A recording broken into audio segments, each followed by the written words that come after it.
Yo, what up, guys? I am Codell, and welcome to another episode of the Father's Gospel podcast.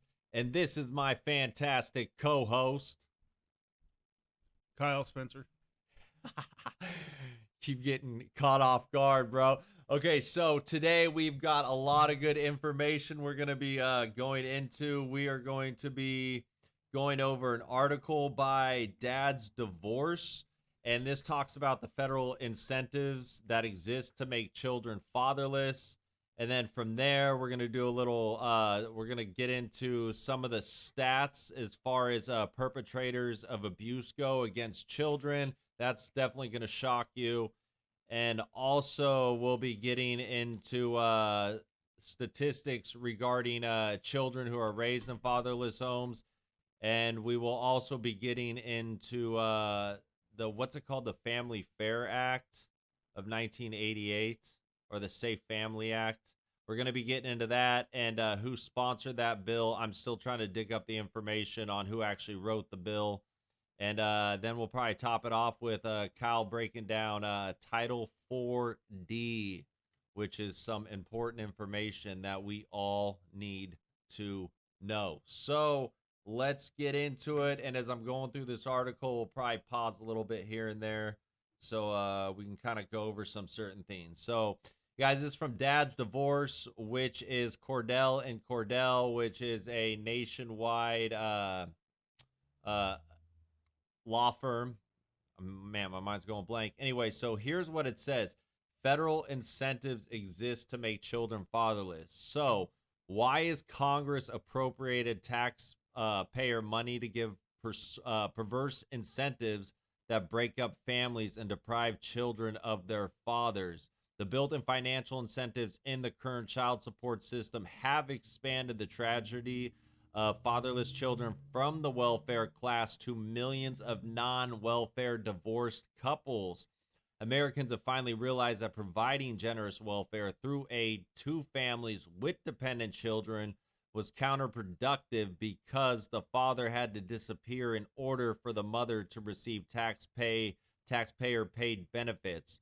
Fathers left home, illegitimacy rose in alarming numbers, and children have obviously been worse off.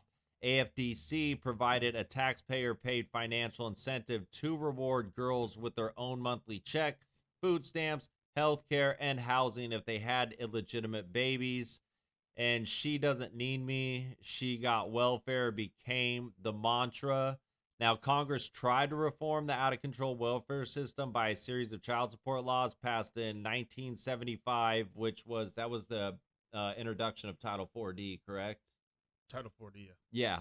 And 1984, 1988, 1996, the famous Republican welfare reform, and 1999. Now, unfortunately, these laws have morphed the welfare system into a massive middle class child support system that deprives millions of children of fathers who have never abandoned their kids.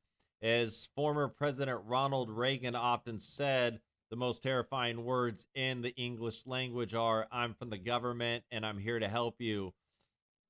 Now, which is kind of ironic because it was Ronald Reagan that signed off on all of this. So, anyways, when welfare agencies collect child support, the money actually goes to the government to reimburse it for welfare payments already given to mothers. Now, supposedly to reduce the federal budget, which of course is never reduced. In 1984, Congress passed a Child Support Enforcement Amendment. It required states to adopt voluntary guidelines for child support payments. In 1988, Congress passed the Family Support Act, which made the guidelines mandatory along with criminal enforcement and gave states less than 1 year to comply. Now, Kyle, feel free to interrupt at any time if there's any input you want to give on any of this stuff I'm reading out.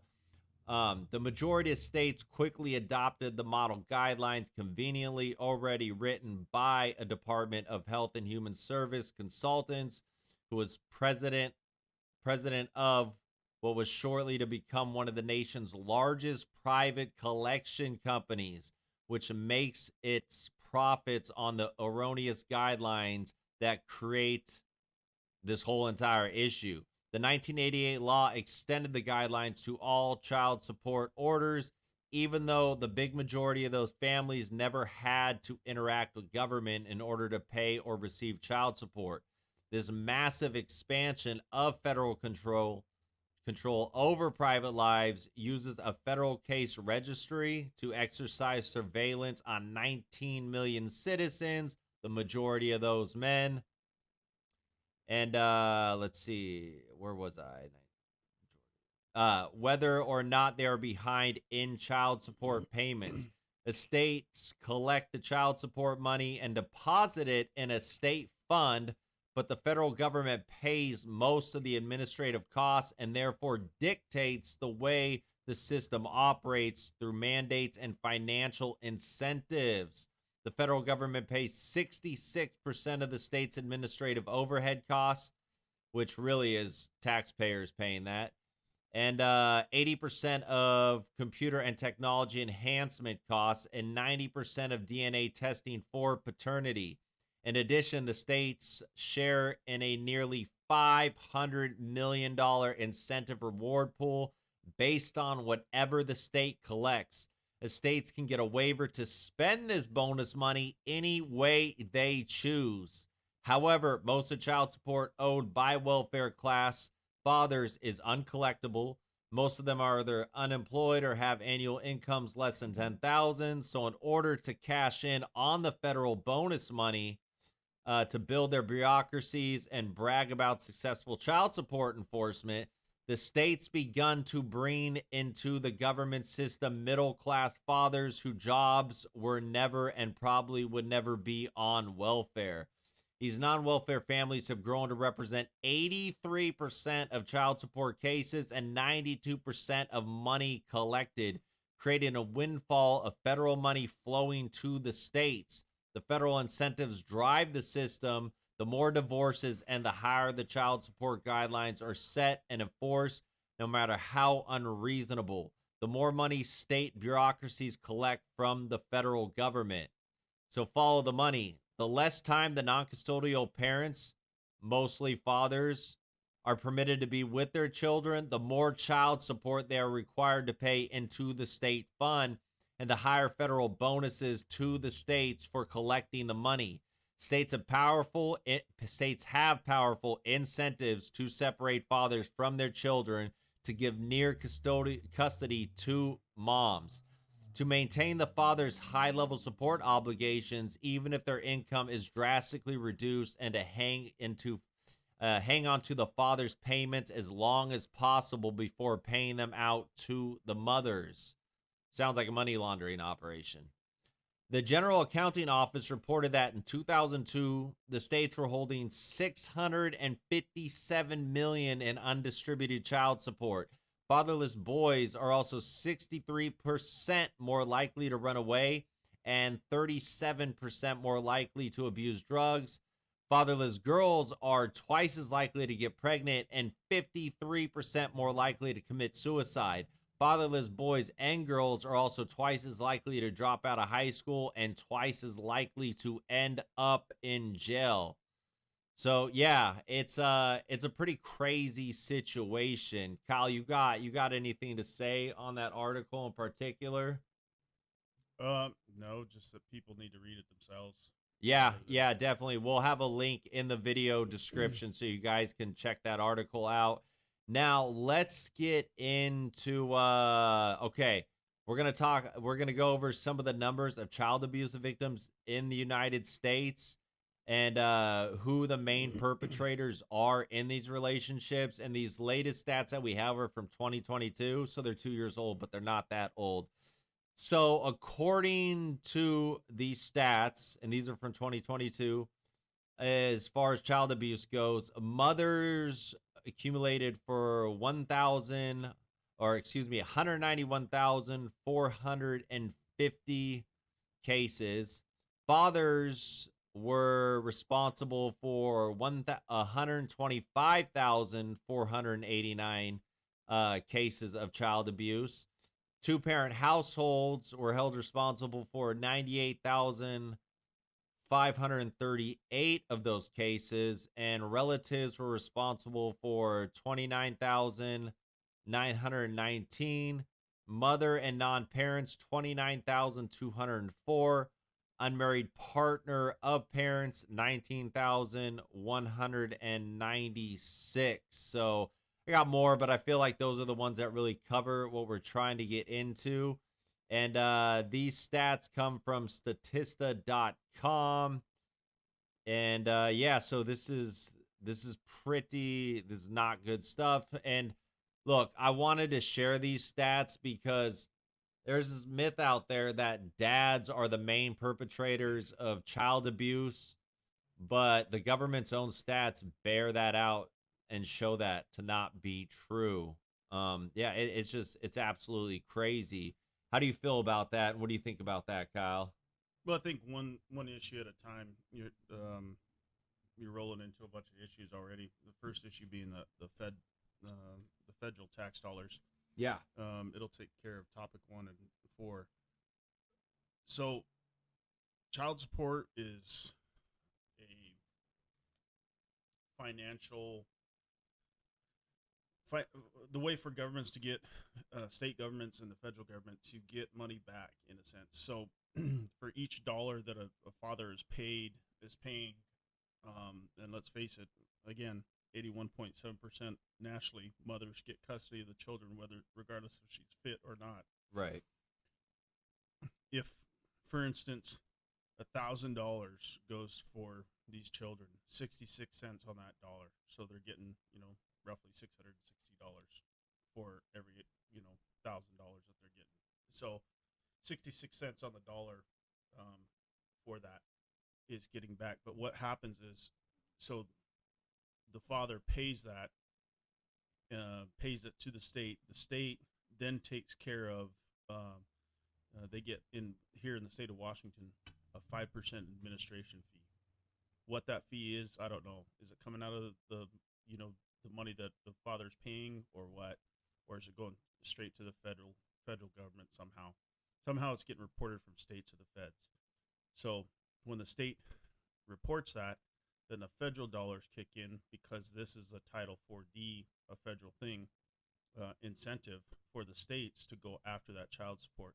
So once they report that, then the state the Fed kick back that money. It's more, almost 3/4 of what the father's paying. So the states have the incentive have that money incentive. And so whether it's directly, which I'm pretty sure it's directly, or indirectly chosen solely based off the fact, again, of this whole tender years doctrine, or that the mother's always the nurturer, and because the mother carried the child 9 months, then they give the child. That's another issue.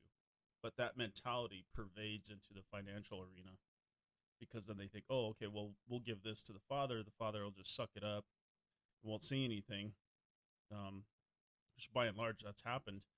And then they end up paying, and when they pay, then they're paying all this money not to the children generally, but it's to the mother, because then the mother buys a house, buys a car, does whatever she needs, but then she attributes back and says, well, this benefits the kids. Well, of course it benefits the kids, but in the end, who does it primarily benefit? The The mother. mother. Right. So, you can paint lipstick on a pig and not call it a pig. It's still a pig. Right. So that's the same thing here. So the federal government does that, and what these states have done in the past since 1975, because prior to that, and it's a good correlation. So if women, no fault and child support have contributed to the 90% of women that walk out of relationships. Right. Yeah. Another thing passed by Reagan, the no fault divorce. Yeah. Well, it's not just Reagan; it's state by state. Right. The federal government doesn't, necessarily come down with something like that. That's state by state, so it's not, blaming Reagan is completely. Right. But so when you have these no fault divorces on top of the fact that you have child support issues, um, then and incentivizes the woman to leave that relationship. Yeah. Um, and basically, what'll happen is that once they do that, then it's justified and it's rationalized by commissioners and judges. Normally, commissioners in these days, Right. but since 1975, the divorce rate and the separation has gone up. Right. Prior to the child support issue coming in, it was pretty low. Right. So, again, that's a accountability responsibility thing. Like if you make the decision, is that decision in my best interest? Right. So when the women have no accountability or responsibility, of course they're gonna say, well, yeah, Yeah. you can cry, piss, whine, and moan, and they say, oh well, I'm the best parent. No, you're not. you know. And what's funny about that is, especially in this day and age that we live in, because we're always hearing so many women talk about, they can do everything a man can do. They don't need all this, they can get all the money, they can have the career and all that stuff. Yet they don't want to get rid of that core. They don't want to get rid of the way the system's set up because they're benefiting off of it so much. Well, it's a gravy train for them. Right. I mean, you're not going to stop a gravy train. Right. So same thing with attorneys and things they benefit.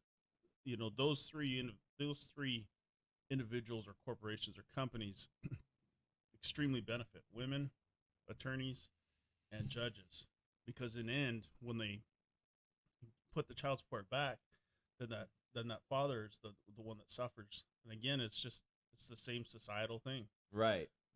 Your men suck it up, don't cry, deal with it, and move on.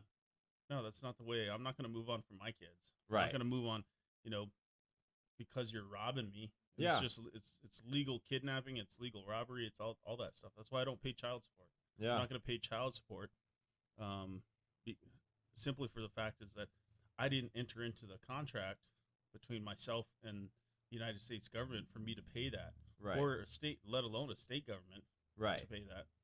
So I know, me being a disabled veteran and 100%, that they use that. So whoever started or originated that knew exactly what they were doing and knew that they were going to try to do that. Well, and again, I haven't been able to find out who wrote the Fair Family Act, but I found the representative, Harold Eugene Ford, who's a Democrat out of Tennessee's 9th district, and he's the one that really got the ball rolling, and with all this, and kind of took it to the next level. So it's pretty crazy. He's the one that introduced the Family Support Act of 1988. So yeah, it's and Tennessee, like you were mentioning before the show, I'm pretty sure they're ranked the absolute worst in the country for fathers' parental rights. So it's pretty ironic.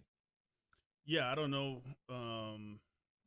It'd be interesting to see which state, how many states do this, where they rate from 1 to 50, Right. and figure it out. But either way, it's prevalent on every state. So it's generally, you know, very, very statistically I'm gonna pull that stat up low. with where they're rated and who's rated where on that, because custodyexchange.com, they have a database to all that. Let's see, what's it say? So right here, But I don't think that most states. There's very few states that are actually, by default, actually 50-50. And the way they get around some of that stuff, and it should be 50-50 in all states. Right. You shouldn't have to create a new law. That's why there's amendments to laws. You can change it, you can revise it. That's the beauty of law. right, You're supposed to. But somebody wants to come along and reinvent the wheel, and Right. oh, this is bigger and better. Yeah. Well, you can take things away from law and X them out. But again, it's the players in it. right, If it benefits the players, they're not going to want to take those things out. yeah, you know? yeah. And if it, obviously, if it doesn't, then they'll take it out right away. I mean, and that's the thing. You don't have to create this whole new law to do it. You know, the Constitution has already given parents the natural, inalienable, um, and fundamental right for Yeah. your children. Right. Yet these commissioners and judges allow women to come in here and make these false allegations and the archaic thinking that the woman's the best provider for the children when they're not, because it shows family wise a single parent father fares just as well when both parents, you know, a family household like that fares just as well if it was a man and woman raising the children. Right. And a mother is drastically low. Right. But again, it's all based on feelings Yep. for the women. Yeah. You know, they never get to the point. They're always sitting there saying, well, this happened and I feel and I think and I feel. I don't care what the hell you feel or think. And a lot of these women wouldn't be doing this if the system wasn't incentivizing them to do so. And that's the issue. And so it's bringing out their true character, and it's disgusting. So yeah, here's the rankings of the states. Yeah, Tennessee is ranked dead last in the country for fathers' parental rights at 21.8%. Here in Washington, we're ranked 43rd. So yeah, I mean it's bad. What's number one? I'm curious. Huh? What's number one? Number one state is well, they're so tied. We actually got a decent amount of states here. We got Alaska, Arizona, Colorado, Connecticut, Delaware, Florida, Kentucky, Maine, Massachusetts, which they actually recently passed a really good bill. Minnesota, Missouri, Nevada, New Hampshire, New Jersey, New Mexico, North Dakota, Vermont, Virginia, West Virginia, and Wisconsin are all tied for number one. And we'd obviously have to do more deep diving, but it shows that overall they're splitting custody 50-50 between parents. So we'd obviously have to do more research into that. So those people right there, again, it's 50-50. But then again, you still go back to who's doing child support. If it's 50-50 and it's equal, there should be no child support involved. Facts, yeah. I mean, the states rely on this for an annual budget, yet they keep taxing you for everything else. Right. So, you know, what's the annual budget or that they get from child support? It's probably up there. I just read an article recently, and they were talking about each state. Like California is ridiculous. It's like 2.2 or 2.4 billion annually. That's crazy. That they get from funds from collecting child support. And that's not from the father, but it's just the state. That's just the taxpayers, that's right? just that no. That's just the state that's then going back to the federal court and the federal Title 4D Social Security Act folks people and saying, okay, this amount of money came in. So in all actuality, what is that? You know, 2.4 billion, you know, I'm not a math genius or anything, but if it's 66 cents on the dollar and 2.4 billion is getting kicked back to the state. Yeah. What does that tell you how much billions of dollars go to those children?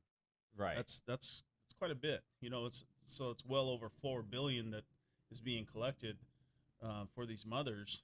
And, you know, women will come back and say something more, you know, the simps or the bootlickers for the females will say, oh, but it happens to women too.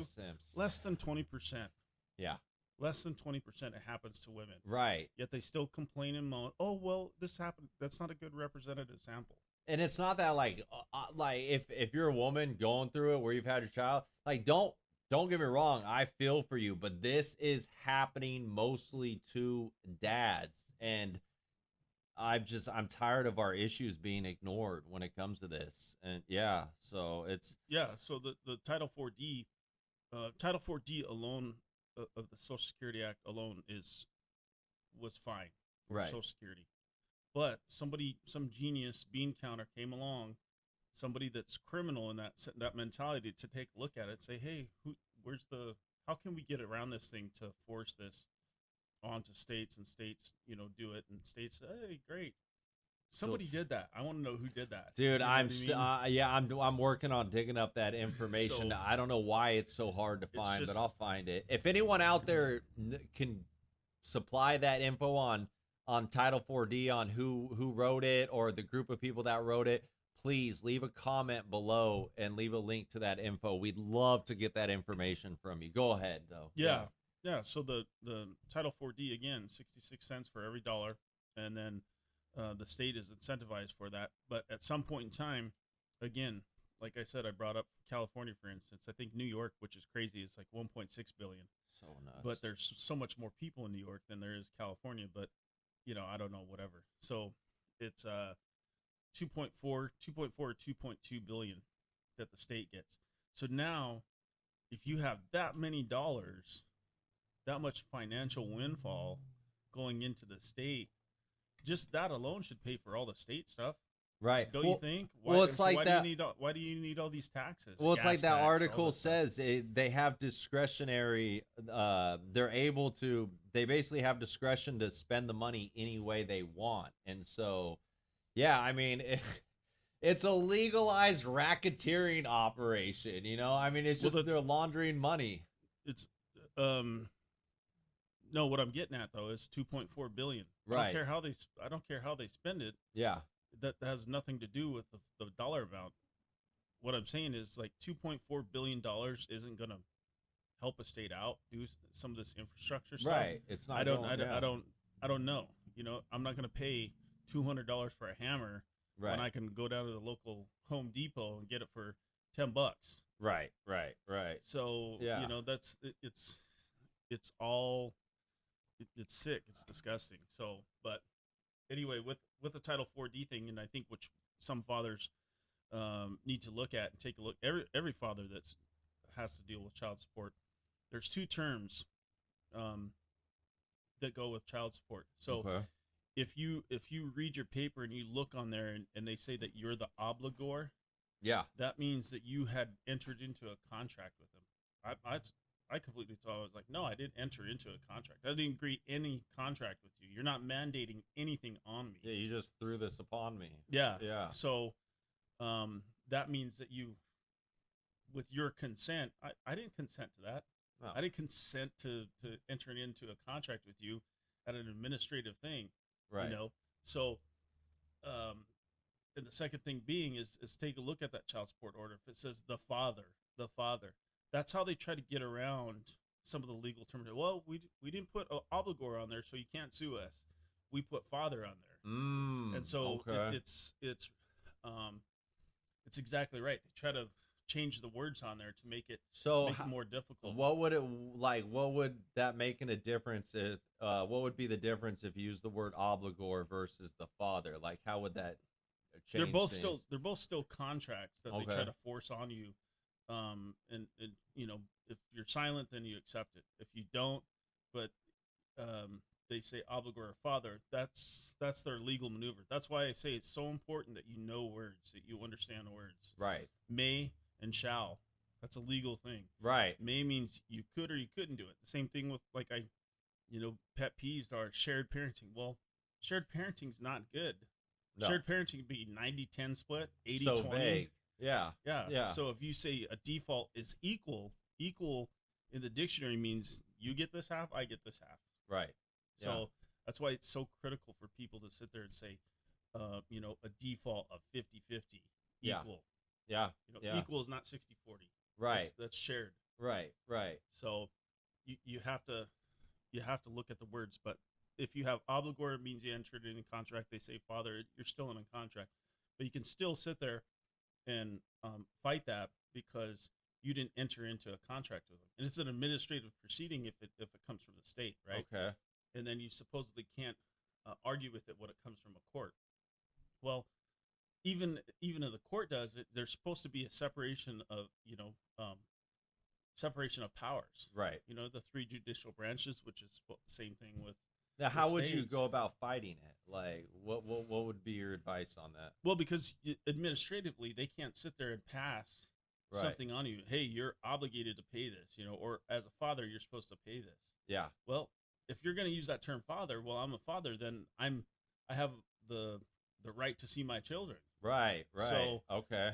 For instance, there's some tribes. I know this tribe now, what they do is, and because they're a sovereign nation and they can get away with some of that stuff, but again, they still have to follow federal law, So they're up to shenanigans as well. So what they can do is they can sit there and say, okay, you bring this into our court, Yeah. which is a court of maybe general jurisdiction. I mean, even white people can go in there. You know, Okay. other race, other ethnicities. Excuse me, other ethnicities can go in there. Yeah. And generally, it's if they bring it on their own, and the tribe can say, well, you know, we have no business with you. We don't have any jurisdiction. You don't work for us. You don't live in our land, or something like that, and they'll brush them away. However, if they're an employee of that tribe, Okay. and that person comes in and says, "Hey, we'll do this for you," then the tribe can sit there. Literally, I know one tribe right now that I'm close to, and that they're telling me, they're like, "Hey, come over here, you know, work for us, Yeah. and then Yeah. we'll fight for you to get your children back." And then on top of that, um, we'll look at the child support stuff, and if she's not adhering to our orders and giving the children up, then you don't have to pay child support. Yeah. And I'm like, well, what if I have 50-50? Well, then we're definitely not going to make you child support. Right. If that's all you want is 50-50, then there's no child support involved, but we'll make the orders for 50-50. So at this point in time, I don't want 50-50. I want full custody of my children. Yeah. Yeah. Which makes sense because I mean, I know from everything I've learned about your case, I mean, the the mother has proven that she is not in this to, work together. She's in this to keep your children away from you. And same thing in my case. That's why I'm doing the same thing. I'm getting ready to pursue full custody, and that's just the way it's got to be because I'm 6 years in, and there's been no evidence to the contrary to on her side to show that she has put in an effort to actually work together, and same Well, it's with just the mental courts. terrorism for women.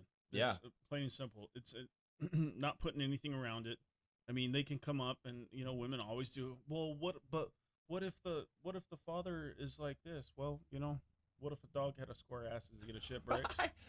You know, it's always this worst case, this apex crime Yeah. type thing or apex theory, where one out of 100 fathers or 1 out of 10 fathers does this stuff. Do most fathers do that? No, absolutely not. I don't even think 1 out of 10 fathers do that. I think that's very. I think it's very rare. right. Maybe even to the point, the extent of saying that it's an anomaly. Yeah. But most fathers want to be in their children's life. I would say 9 out of 10 fathers want to be in their I children's life. agree.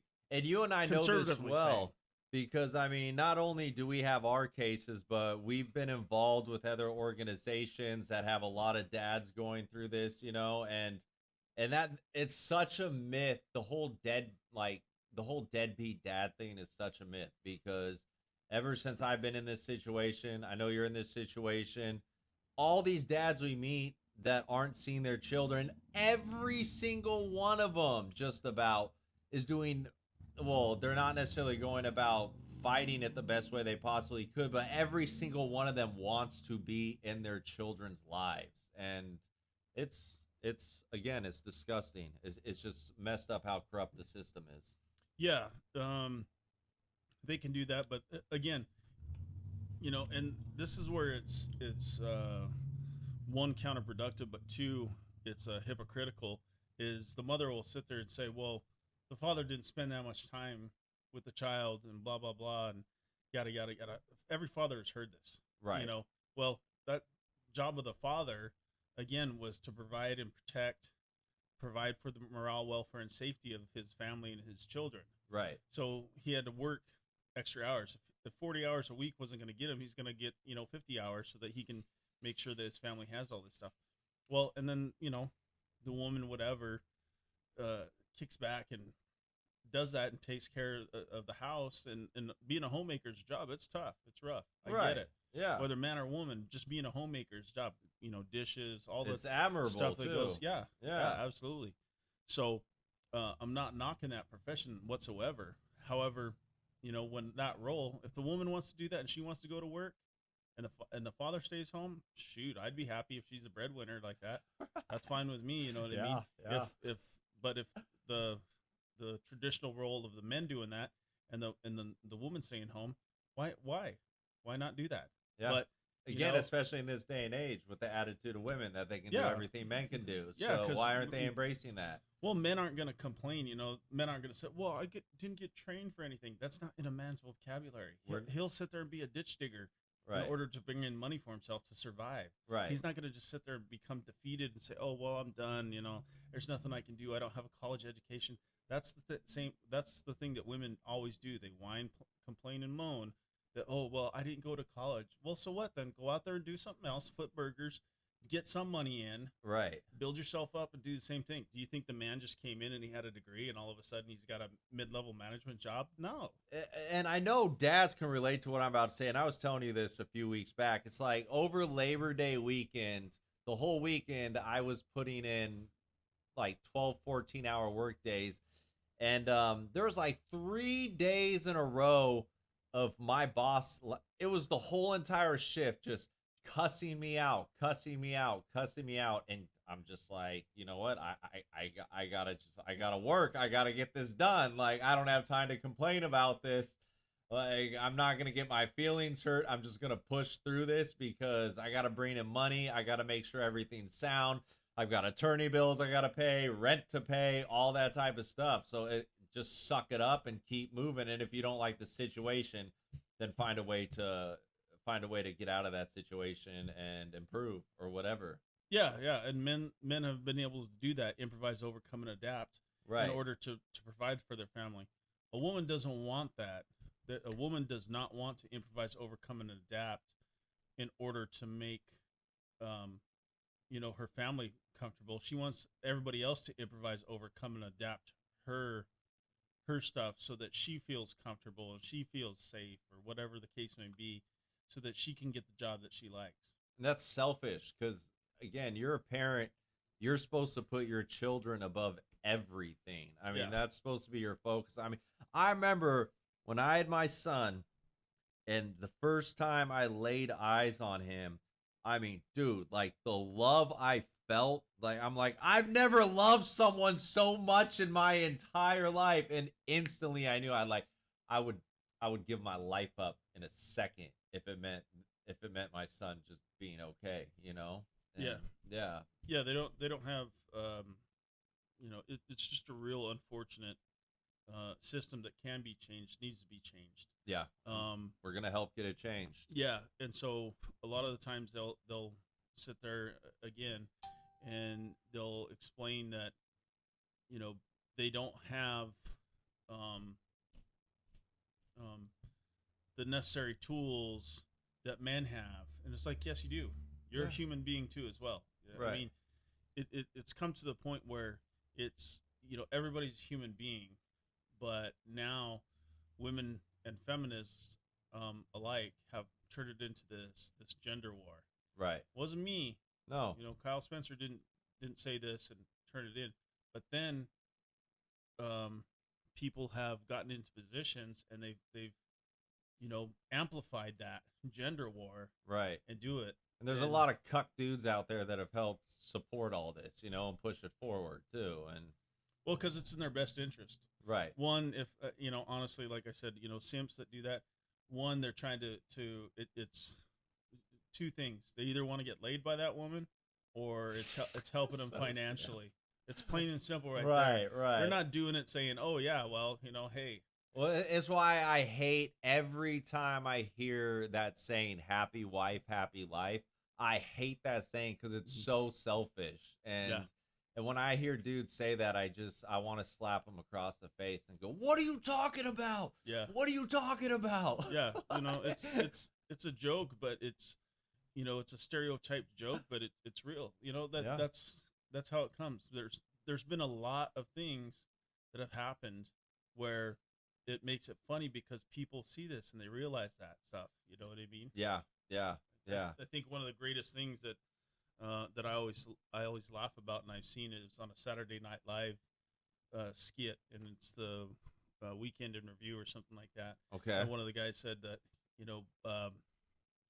there's more women homeowners and more women business, blah blah blah, and then they say and there's been a drop in men's output or something. I don't know. It was crazy, and economists say that it's due to divorce, and that's right, because as soon as they get divorced, boom, Right. all that financial stuff goes to a woman. Right. They can sit there and say, no, no, it doesn't, or I don't need this, and just like on a news report, the woman said, she attributed um, her rough times because she had 3 children. Well, you chose to be single, lady. Right. Right. You chose to do this. You chose to weaponize your kids and use them as a shield, and to go in this when you could have obviously been an adult, not been a bitter woman, Yeah. and said, okay, I'm going to do 50-50, going to co-parent, and the children are the priority, and the children are going to have a relationship with their dad. Right. And then that's all that needs to happen. Yeah. But yet women are so greedy that they want that money because Right. they say, oh, well, I'm providing for the children. So, and no, you're not. Yeah. I'm paying you to take care of my children. What's the difference between that and daycare? Right. Well, a lot of then times these women go and drop their children off at daycare to take care of their children. Yeah. While they're at work. Well, I have to work in order to. So they're getting Yeah, a lot you of do. times they're getting the child support, then they're getting the free daycare, they're getting food stamps, they're getting all this assistance on top of assistance, and then they're pretending that they're these strong, independent women. Yeah, and most Yeah. of and people like to think, well, we're not a socialist country. Well, there's a lot of socialist laws out there. Welfare is sure a are. socialist thing. Yeah. You know what I mean? Yeah. Affirmative action is a socialist thing. Right. Right. Child support is a socialist thing. Yeah. Alimony is a socialist thing. You're stealing from somebody to give it to somebody else so that they can be fit or financially fit. Right. So So again, taxpayers paying for it.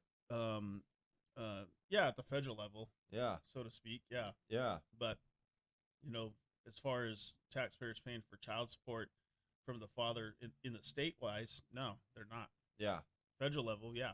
Yeah. But, what's the taxes for that? I don't know. Right, right. Now I was reading last night too, and I was listening to this video, and it was interesting because it was talking about. All right, guys, we're back.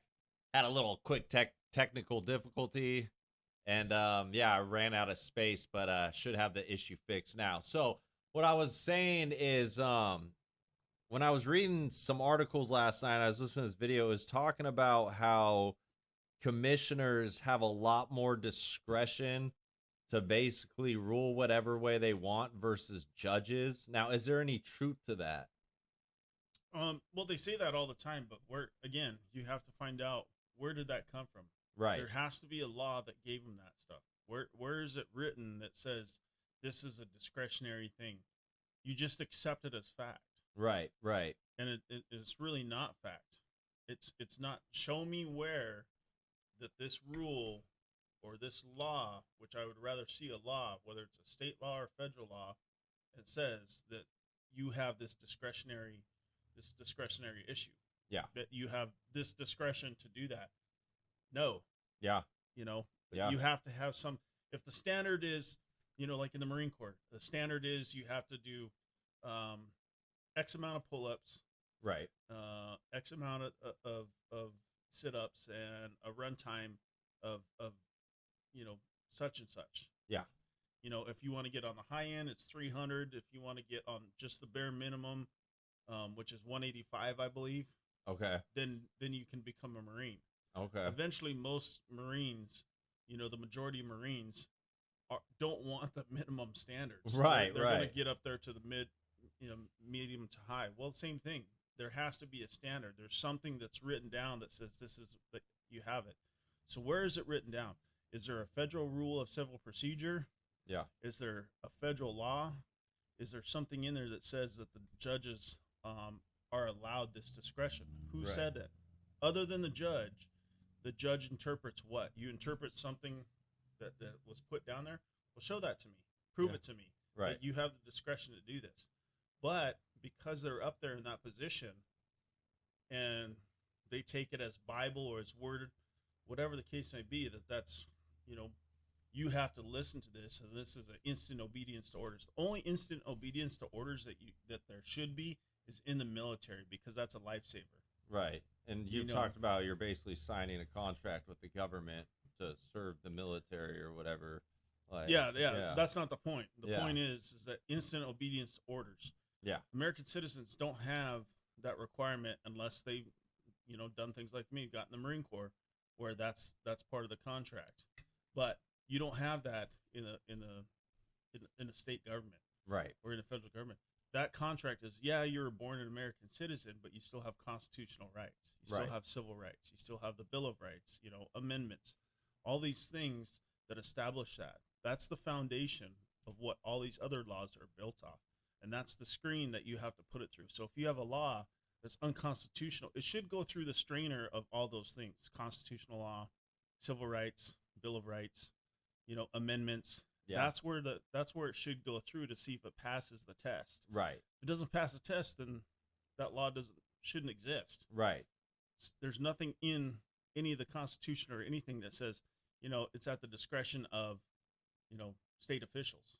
So, what do you think are some strategies that we can use to start addressing these issues and start basically cleaning up this corruption? Well, you do it. The strategies is that you start filing federal complaints, Right. and and what do you do? Okay, I think the terminology for attorneys that they teach them in this is called the crack. It's conclusion, rule, analysis, and conclusion. So it's kind of like if this is the law, then this should be. So it's Right. an if then type of thing. So, making points about stuff, Yeah. so that it ties the judge's hands. A lot of these times, it's so subjective, to the commissioner or the judge that they say, well, because of my position, that's the law, that's a fact, Right. and it's undisputable. No, it's not undisputable. It is disputable, and just because you're a judge doesn't make it right for you to sit there and say, hey, I have discretion. Right. So you start suing these judges. If there wasn't a law that said you couldn't sue it, then why would you need to have a terminology called judicial immunity? Right. Why would you have a terminology for that? Well, there's laws in there. Yeah. 1983 deprivation of rights. That's a state thing. It's a civil rights thing. A federal law, 242 USC, Title 18. Right. 242 deprivation of rights under the color of law. And whether it's a judge or a commissioner, you can sue them, correct? Or Yeah, yeah. that's Yeah. that's what I'm saying. That's Title 18 USC 242. Well, and that's something, dads, you need to be aware of, because they try to tell you that you cannot legally hold like you can't sue these people. They're what's that terminology they use? That language they use, basically, I don't even know. Qualified immunity. Yeah, qualified immunity. Thank you. Yes, yeah. But that's bull. That's bull. But see, that's again. There's Supreme Court cases, and based on constitutional law, Yeah. that says that these people don't have qualified immunity, don't have judicial immunity, don't have, the other immunity that it is, because they always say something like, judicial immunity, qualified immunity. You know Right. what I mean? Yeah. So, they don't have this. They don't have that. Right. And it's based in Supreme Court case based off of constitutional law. Yeah. So dads, get that through your heads. They do not have qualified immunity. Really need to let that sink in. These people can be held responsible for all their shenanigans. Simple as that. Well, again, that's a terminology, color of law. So these state officials, are acting under the color of law. Yeah. So here's the law. They say, well, we're acting using this. That's acting under the color of law. Yeah. So the law says whatever. Well, that's not the color of law. That's a law. Yeah. The color of law is acting like you're acting underneath that, under the guise of the law. They should just say guise of law rather than color of law. Okay. Okay. Just because they think they're authority. Right. They're Little acting, dictators. Yeah. The reason why they don't say authority of law is because they can't tie that to the law. So okay. It would. That's why it's so important to understand terminology. If you don't, go look it up. Yeah. Yeah. You know what I mean? So that's another real big important one right there. The difference between color and authority. Yeah, Yeah. Okay. Okay. authority is given by a law. Yeah. Color is not. Color of law is not. It's generally it's disputable. So it's kind of another vague term then in some ways. Yeah, yeah. Yeah. Got you. You know Okay. what I mean? You Okay. you Yeah. have uh, um, these things. Any oath that you take, any oath that a federal or state official takes, they have to take the law that says, "Hey, I'm going to uphold and defend the Constitution of the United States." Right. It Right. doesn't say, "Hey, my discretion is, you know, Yeah. I'm going to uphold and defend my discretion and subjective." My discretion is above all. Yeah, discretion doesn't supersede anything. Right. Right. So, They love to make you think it does, though. yeah, yeah, because they're in the authority, and again, people are too afraid to do that. So, if you're gonna walk the walk, if you're gonna talk the talk, walk the walk. And that Right. means the same thing. If you're so afraid, they're so beat down, fathers and just people in general. Right. Like, if you don't do this, Yeah. then I'm gonna take your license away, or I'm gonna throw you in jail. Or I'm gonna give you a contempt of court charge. Well, Right. Eventually, what it is, it's just threat, it's fear. Right. So nobody wants to go to jail. I don't want to go to jail, Right. but if I've got to be a martyr for it and say, hey, wait a minute, this is messed up. Right. And then if they send you to jail, if you know your stuff, you got grounds to basically go after them. Even with child support, you have back child support or anything like that, you shouldn't even be paying child support. But if you have to be willing to make that step, like I am. Yeah. Yeah. Yeah. Whatever you want to call it. And yeah, I mean, dads, you gotta, like, there's no time to be scared. I mean, yes, it's okay to feel initial fear and all that stuff, but as a whole, dad's got to suck it up and really start going after these people. Yeah, yeah. It's I forget what political figure it was, or somebody that was up there, but they said, if you know what you're doing is right, and it's right by law, it's right by God's law, then why should you be in fear of something? Right. Right. Yeah. I know that it's right by, I know it's right by the law. Yeah. I don't. If it isn't, then the debtor's prison would exist, but Right. a debtor's prison is unconstitutional. Well, same thing with child support. That's debtor's prison. Right. Yeah. Yeah. So if they do it, but the ways they get around it, and they try to finagle it, and that's done by the worst of the worst, attorneys, commissioners, and judges. Yeah. Well, and they depend on the people being uneducated and unwilling to, again, stand up for their rights. Yeah, because they're supposed to be subservient and submissive to Right. that, and that's exactly what they want. Yeah. They want sheep. They are supposed to be subservient and submissive to it. You hear the words coming out of my brother's mouth? Because they serve we the people. So, again, gentlemen, you got to get this stuff in your head and really let it sink in. What's the famous words? We the people, right? For the people, by the people. Yeah. Right? You hear that all the time. People need to take a look at the Constitution and read that stuff. Yeah, yeah. We the people, for the people, by the people. In fact, I'm going to put a link to the Constitution as well in the video. I encourage you all to read it. I'm educating myself on it now. So, yeah. But yeah, you were asking about things that can combat that and do that. And there's already, it's not even case precedents, it's Constitution, Article 6. So this, right. And in that Article 6, there's 3 clauses: supremacy clause, oath clause, and the religious clause. Yeah. And so those are basically, the supreme law of the land is the Constitution. Right. The Constitution supersedes federal law supersedes state law. Yeah, and these are the laws that I've started implementing into my case as well, as I'm beginning to move forward again with family court, and a lot of it is because, again, my brother Kyle, he's been helping point me in the right direction and educate me on this stuff. So no, it's been really good, bro, really good. Yeah, yeah, and so you have to be willing to make that. If your children are that important, then you need to fight life and death for your children. Yeah, even at the cost of your own of your own peril. Right. You know what I mean? If you really love your children that much. Yeah. I love my children that much, and that's what I'm doing. Yeah. I wish I could have done this, or I wished I knew, then what I know now, and I would have gotten my other children. You know what I mean? But that's one thing at a time. Right. I can't do it now. Right now, it's happening to me, and I've got to address that problem in front of me. Right. and then after that, then I can start going and doing all this other stuff. Yeah. Yeah. Um, No, I definitely feel that because I mean, the stuff that I've been learning over this last year, I wish I would have known this, when this whole mess started with me and my son mhm. 6 years ago, because I would probably be a lot further along. And, but I didn't, but now I'm starting to. And now I finally gaining the tools that I need to actually fight back and fight back effectively. So, yeah. Yeah, well, and that's why I was asking you last night about, and this is the thing that I think that generally all men should do. If you have children um, while you're married versus children that are separated, regardless of whether you do it or not, and even though they say, "Oh well, don't worry about it, don't do it because you were married, so those are your children." Okay, yeah, by the law, those are my children Yeah. because we're married.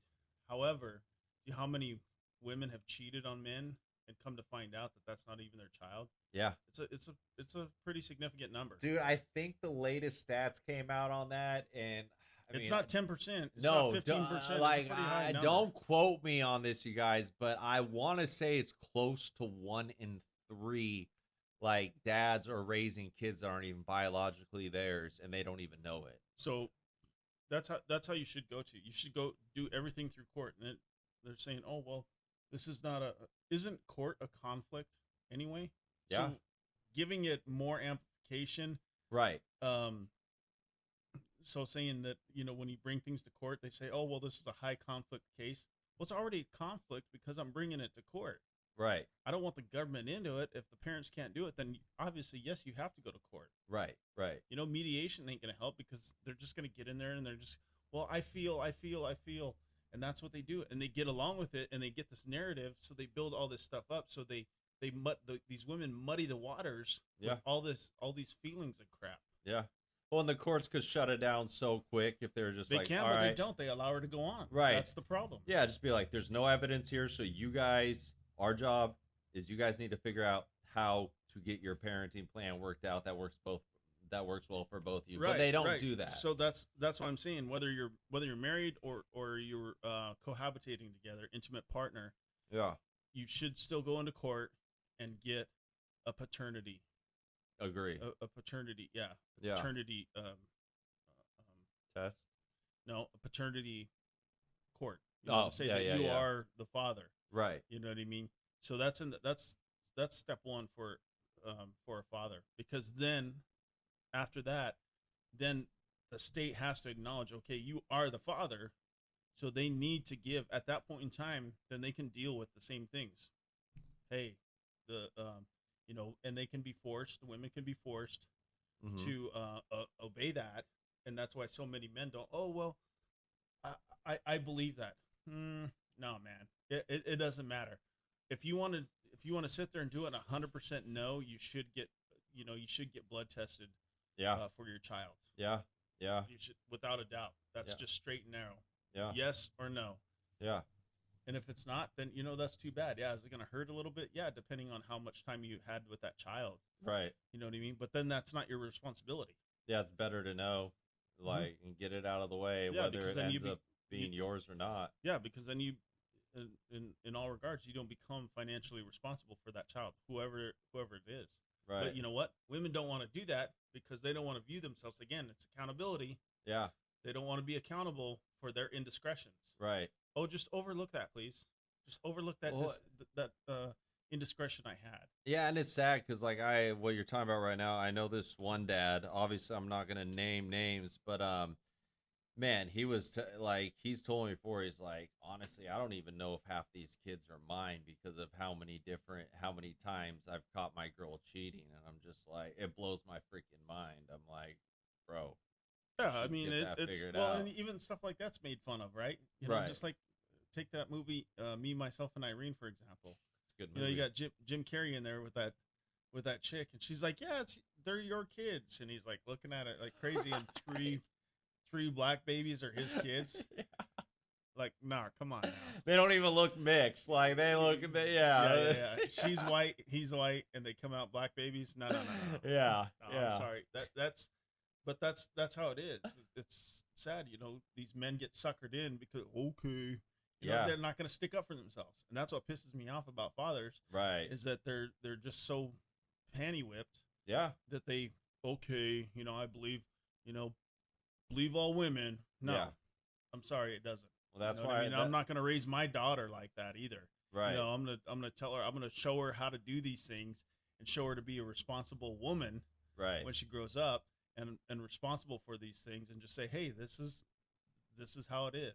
Right. But at the same time, I'm always gonna show her how to defend herself Yeah. through stuff I've learned in the Marine Corps, and then by teaching her the right things, Yeah. intelligence. That's like me with my son. When I make it through this and get custody of him, I'm going to make sure to take the time to teach him all the red flags he needs to be looking for with women, so he can hopefully avoid, being with some crazy baby mama, and just try to instill the right morals and values in him so he doesn't make these same mistakes that I've made.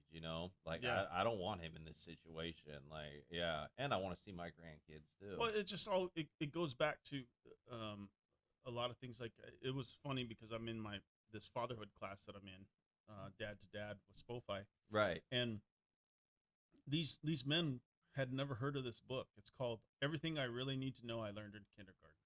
Okay. And it used to be a big thing that teachers put up in their, I don't know when that first started or when that came about, but it says everything in there, and they're just, I guess, called traditional values, and they shouldn't be traditional values, but these are facts. It's like common sense It's like, stuff. yeah, it's like water is wet. Okay, you don't have to tell me that. Yeah.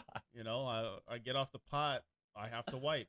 Right. Okay. Right. I don't need to know that stuff. You know what I mean? Yeah. Don't hit somebody. I'm not going to just walk down the street and walk up and hit somebody and not expect to be hit back. Right. You know what I mean? I'm going to defend myself. Common sense ain't Yeah. always that common. Yeah. You know. But see, it's too many things that get thrown in there. Feelings. Oh, well, I felt like this. So I'd lay down and spread my legs for this other man because he Right. told me to take out the garbage. Right. And he was being chauvinistic or misogynistic or something like that. It's like, no. I'm Right. sorry. You don't get a get out of jail free card. Right. Yeah. So. Yeah. Well, and it's funny because I feel like a lot of these women, they say they don't want like a strong man, but then they can't stand simps. Oh, well, I always sit there and say it's like women know what they want, but when they get it, they don't know what the hell to do with it. Right. Yeah. So, okay, it makes them feel uncomfortable because they see this. So it's the same thing. It's similar to the Cinderella effect. You start pumping this stuff into kids or to little girls at that thing. So then they have the Cinderella effect. Right. Well, and they just seem to be so much more easily influenced than men are by peer pressure from other women. Because they're emotional thinkers. Right. Again. Yeah. Yeah. There's a completely different thing. I mean, since the dawn of time, since there was man and woman, women think different than men. That's plain and simple. Well, you know what I mean? Women are more emotional. And I don't care if this sounds harsh. This is why I now have a rule. Like with any woman I'm potentially going to be dating or anything like that, if we're actually going to be in a serious relationship, guess what? You ain't going out with your girlfriends doing crazy girl time. You're not going to have male friends, just like I wouldn't have female friends and go spend time with that female friend. And because again, women are they're so much more easily influenced. And so, yeah, I'm just very old school on that now. And I wish I would have been before. Yeah. Well, because women, when they overtalk you, that's their tactic. When they talk over you, yeah. If they talk louder, or if they've got 6 or 7 other women screaming at you about something like that because they like to confuse and frustrate men that way, that's a tactic again. Right. And they are not completely right or even right at all. Right. But it's because what they feel. Right. Again, they base it on feelings rather than facts. Right. Feelings are not facts. Yeah. Logic and common sense tells you don't do this or do this. Right. But yet it's like, no, it's not. It's not So the way it is. let's jump into some of these statistics real quick, and I'd like to go over. So I'm gonna put some stats out there, you guys, and these are dealing with fatherless homes, and it's pretty nutty. Okay, so here we go. This is from GetNux, and all this comes from, let's see where these stats provided by. Oh yeah, so these stats are provided by fatherhood.org, thefathercode.com, census.gov, cdc.gov, ncbi.lm, and .nih.gov. So I mean, these are coming from some official websites. So check this out, you guys. Again, this just screams how dysfunctional and detrimental it is not to have fathers in the home. 63% of youth suicides are from fatherless homes. 90% of all homeless and runaway children are from fatherless homes. 85% of all children who show behavior disorders come from fatherless homes. 80% of rapists with anger problems come from fatherless homes. So it's not fathers teaching toxic masculinity that's creating these rapists. It's these boys being raised by crazy single moms and building up all this hatred towards women and having just all these weird issues. 71% of all high school dropouts come from fatherless homes. 75% of all adolescent patients in chemical abuse centers come from fatherless homes. 70% of youth in state operated institutions come from fatherless homes. 85% of all youth in prison come from fatherless home. Fatherless children are 20 times more likely to end up in prison. Children living in female-headed families with no spouse present had a poverty rate at 47.6%.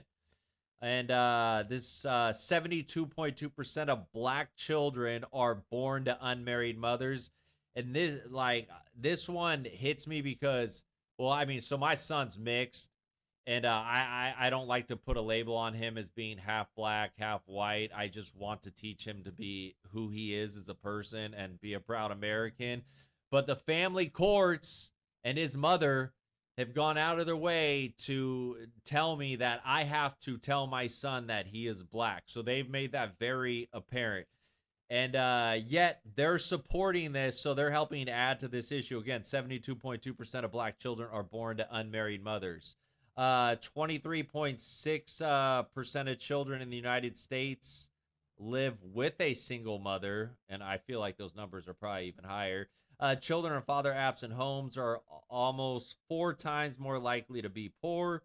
57.6% of black children, 31.2% of Hispanic children, and 20.7% of white children are living absent their biological fathers. And I think there's a little, I think it's almost like 30% now with white kids, but I'm not sure on that. Children in fatherless homes are, this one's crazy, 279% more likely to carry guns and deal drugs than peers living with fathers. And I mean, the stats are just staggering. Yeah, I mean, you got anything you want to say about any of those stats? I don't know. That's a lot. I usually Yeah. like taking things one at a time and not Right, you right, know, otherwise right, right. So, yeah, I mean, it's crazy. And then you got all the behavioral health issues and all that type of stuff. But it's bad, you guys. It's bad. Society, the courts, all these so-called mothers' rights organizations always crying and screaming about how we need fathers in the homes, yet they're the ones that are pushing us out of the homes, and what they're doing is adding to these issues, because like what me and Kyle were talking about earlier in this video, we know for a fact, like, and I believe when Kyle says this, 9 out of 10 of us that are not in our children's lives, it's not because we don't want to be. It's because there's a bunch of corrupt court officials, corrupt attorneys, crazy baby mamas out there benefiting off the system to keep us out of the homes. And it's up to us. It's up to dads. It's up to men to change that. And obviously, I mean, we want the support of good women out there, obviously, to get on board with this. But dads, this starts with us. This starts with us. And it's not going to end until we basically man up and start dealing with these issues. So, Yeah, it's crazy. Um, I don't know. Is there anything else you want to go over today? Um, well, I just know that see a couple times. I think on Facebook there was a group, and I agree with them, and they were talking about how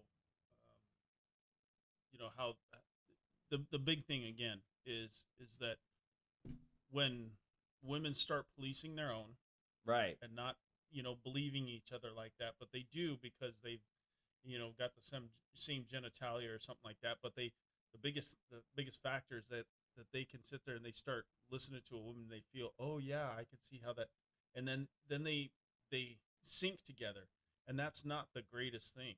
You know Right. what I mean?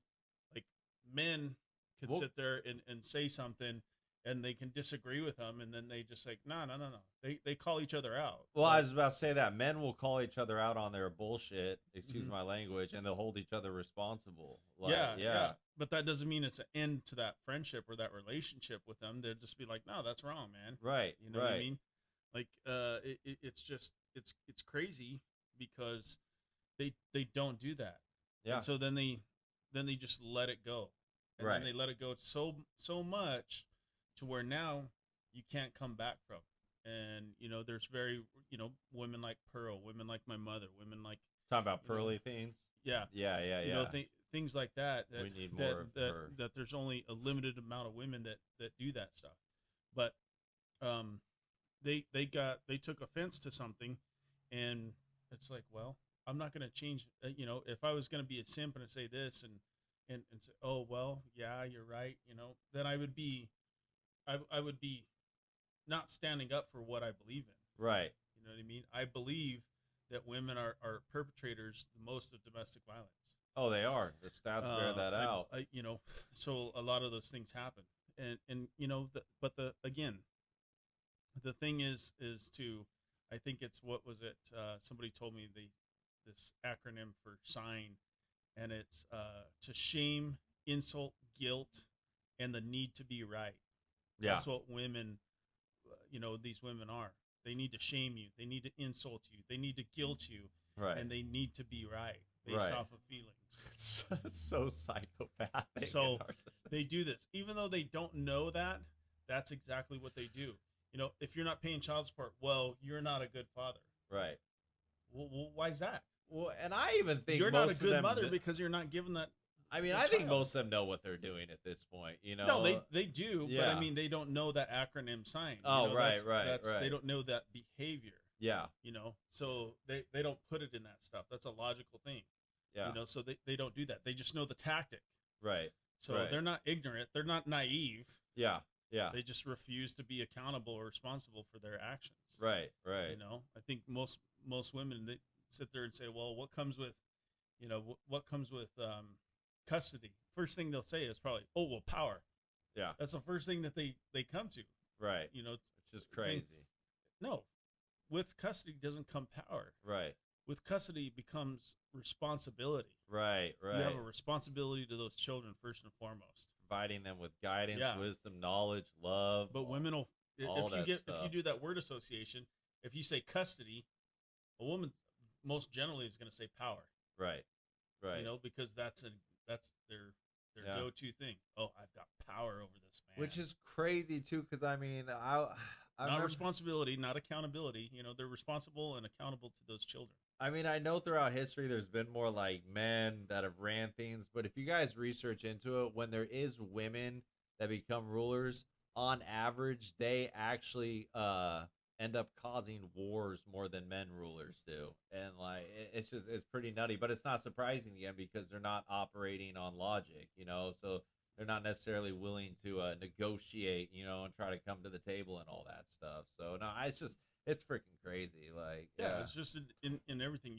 They have, um, I think some funny things are like, for instance, a man will look at another woman and maybe they desire that woman, but they realize that woman's a boy or the girlfriend of a man, or married to a man. They'll say, Right. "Man, I want a woman like that." Right, right, right, And the cliche is, it's funny. It doesn't work that way for women. right. Women will look at somebody else's man And and they'll they'll go say, after "I him. want that man." Right, right, yeah. You know what I Yeah, mean? like instead of admiring, they're trying to take away versus like you're just saying like Well, I'll find a man like that. right, But no, no, no. Women will say, "I want that man," right, whereas a man will sit there and say, "Well, I want a woman like that," right, right. and go out and find that woman. So not only are they like, it's cool because I mean they want that, and then at the same time they're showing like a respect to the man and kind of admiring that he was able to obtain that type of woman and whatever those qualities are that he sees. But yeah, no, that's really it's really cool. Yeah, they don't have the same mentality as men do. Right. So again, but here you go into these things, and women will, like I say, they'll shame, insult, and guilt you because they need to be right about stuff, Right. and so they'll throw everything at you and at the book in order to do that.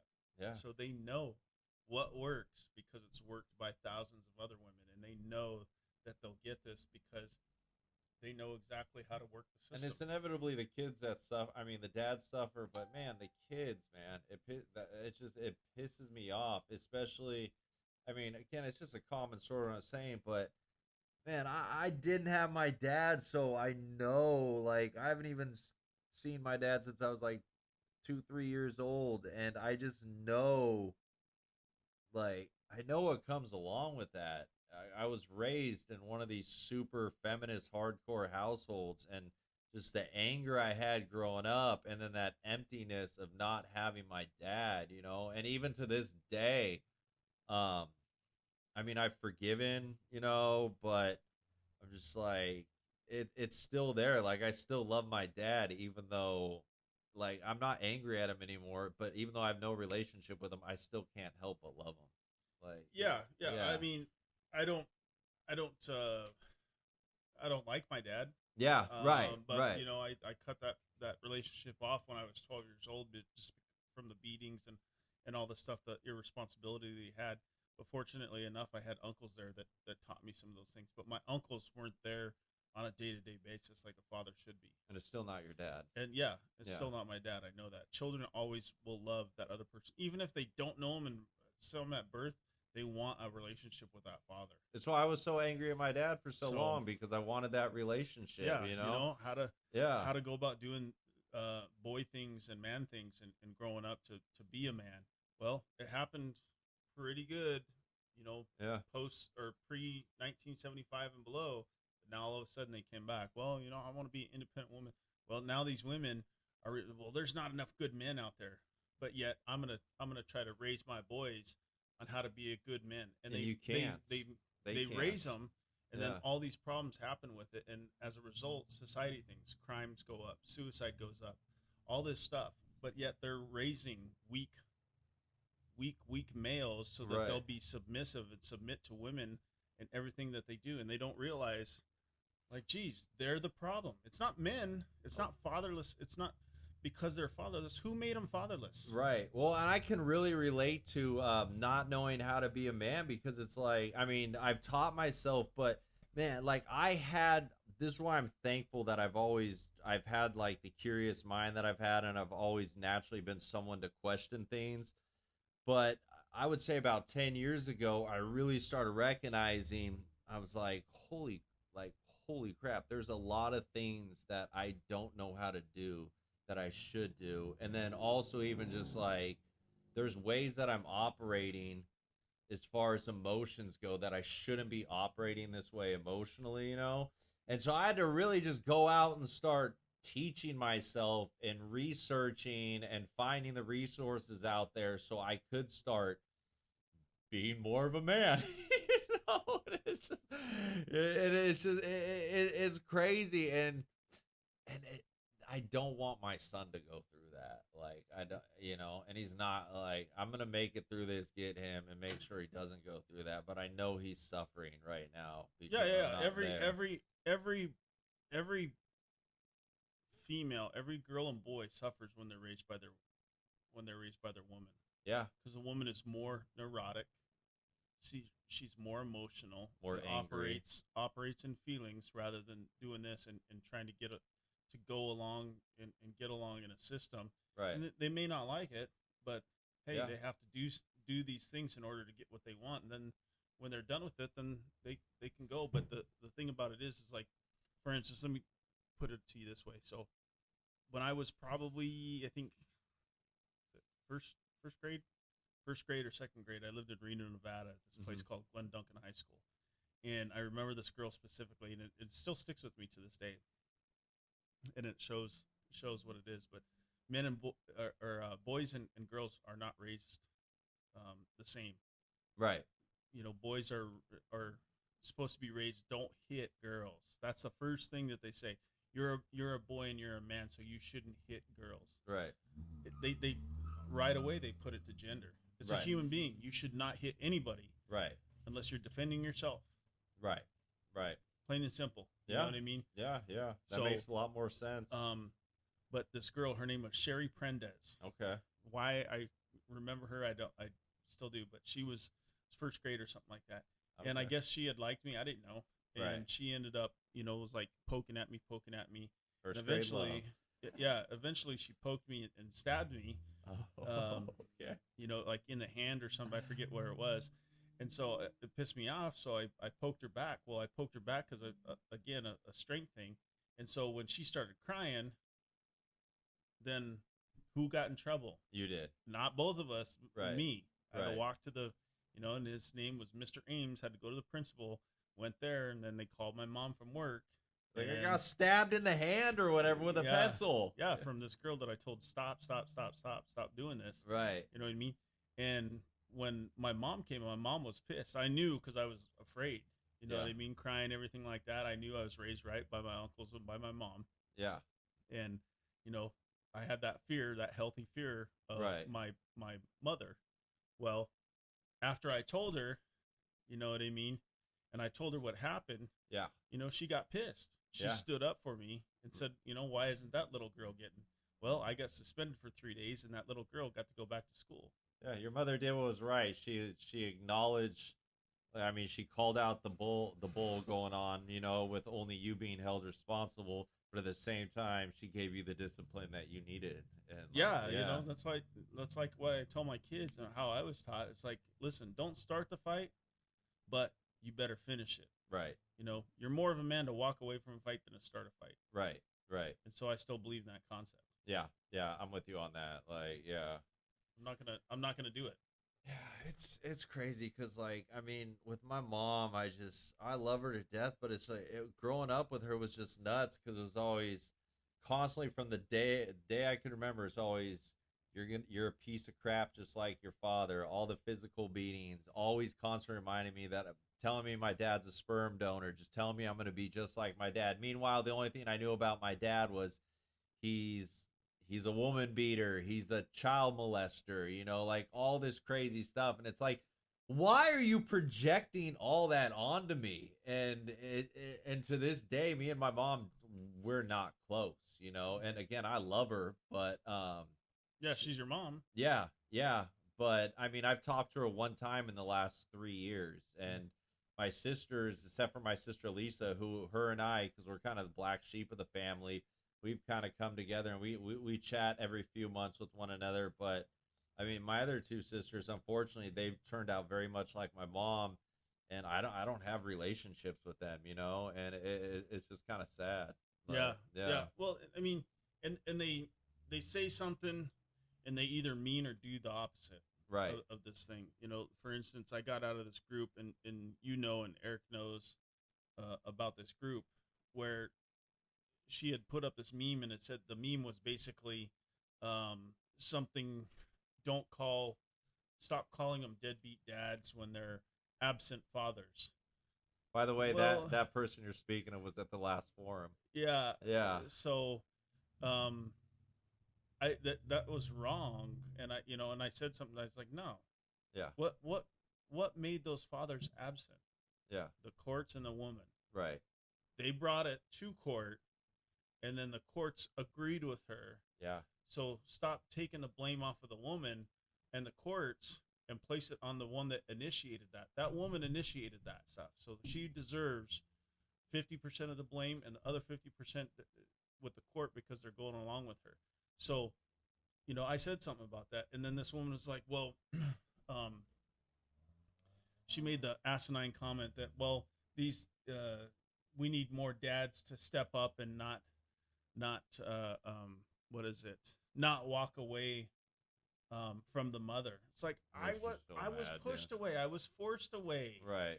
Why are you putting it like you just think this? I mean, and of course she's a woman. Yeah. She thinks, oh well, just get over it. Just let it. No, man. Well, and that stuff frustrates me because I mean a lot of even, and I'm not saying all, but even a lot of these women that claim, and I think you and I have really experienced this a lot lately.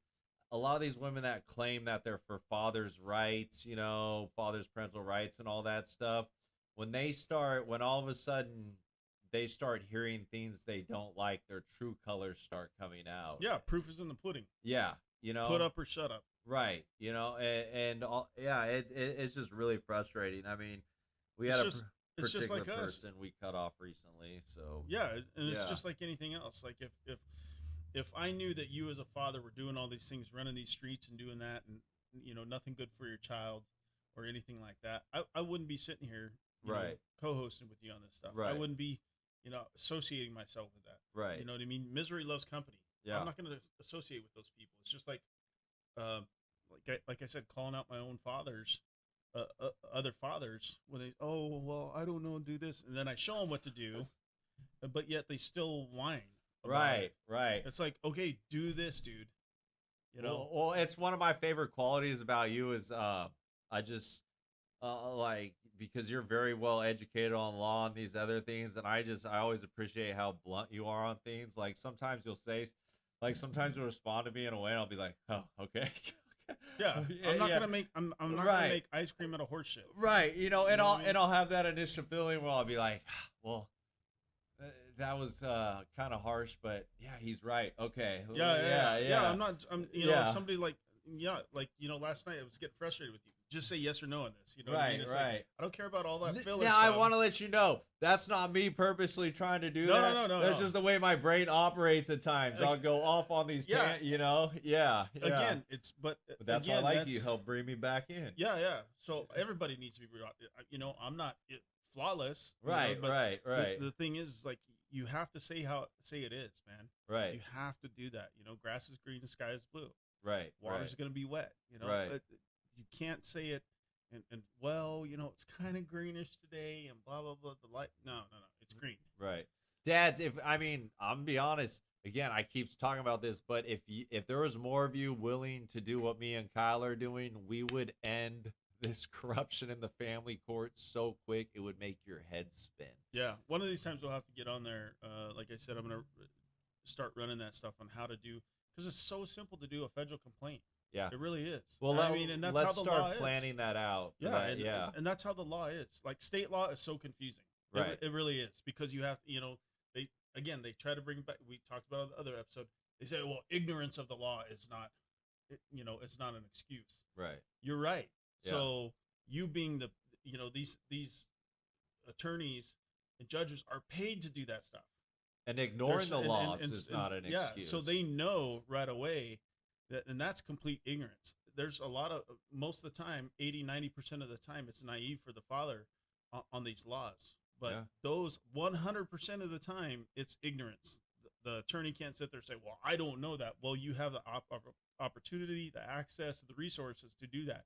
Right. There's no excuse for you whatsoever. Right. So they should know these things, and don't let those guys off the hook. Yeah. Either. You're talking about attorneys. Yeah. Yeah. Don't let them off the hook, because you don't. But see, they're supposed to know this shit. Well, it's like, I mean, since I've started learning all this stuff about the Constitution, how it protects parental rights and all that stuff, it's blowing my mind, because I'm like, where are the attorneys using these arguments in court? Why aren't they using these type of arguments in court? But I think a lot of the reasons is because that has to do with the bar association, and they don't want to rock the boat, and there's a certain agenda in place. It's the same theory. It's like, okay, do you want to be double tapped to the chest and one to the head, or do you want to bleed out slowly? Right. Nah, man, I'll take a double tap and one to the one to the head. Get it and over with. Yeah, get it over and done with. And that attorneys don't do that, man. No. They slow bleed you. Yeah. Yep. They bleed you from funds. Yep. Oh, okay, well, I worked 15 minutes on this, so their billable rate is whatever, $250 for every half hour or every 15 minutes. Stupid. Yeah. Yeah. And they could whip this stuff out good, but they want to drag it on. So they want to bleed you out versus Attorneys, straight y'all up. better start doing your job right too, because not only are more dads getting educated on this stuff, but there's also a thing called AI that's coming, and AI is very useful and could easily help replace a lot of you useless attorneys out there. Yeah. So yeah, Definitely. yeah.